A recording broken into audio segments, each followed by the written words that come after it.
या श्रीः स्वयं सुकृतिनां भवनेष्वलक्ष्मीः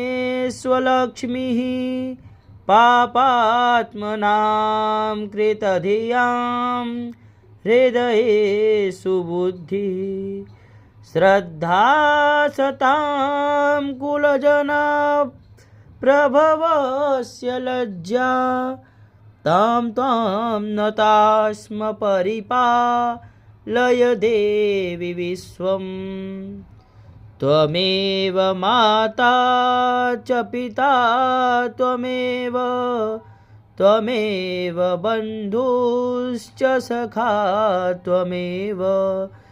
त्वमेव विद्या द्रविडं त्वमेव सर्वं मम देव।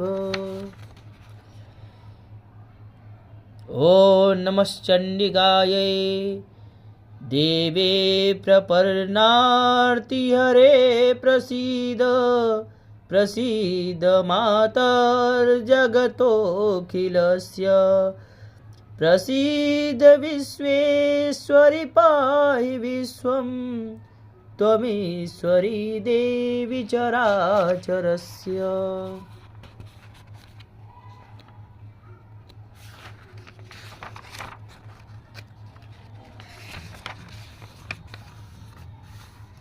अथ सप्तश्लोकी दुर्गा शिव उवाच देवी त्वं भक्तसुलभे सर्वकार्यविधायिनी कलौ हि कार्यसिद्ध्यर्थमुपायं ब्रूहि यत्नतः।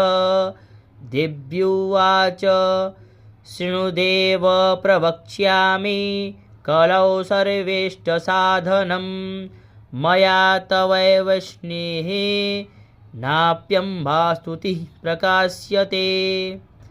ओमस्य श्रीदुर्गा सप्तश्लोके स्तोत्रमन्त्रस्य नारायण ऋषिः अनुष्टुप् छन्दः श्रीमहाकाली महालक्ष्मी महासरस्वत्यो देवताः श्रीदुर्गा प्रीत्यर्थं सप्तश्लोके दुर्गापाठे विनियोगः।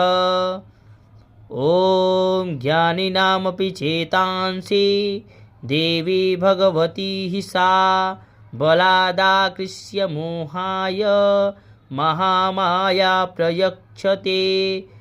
दुर्गे स्मृता हर्षिभीतिमशेषजन्तोः स्वस्थैः स्मृता मतिमतेव शुभां ददासि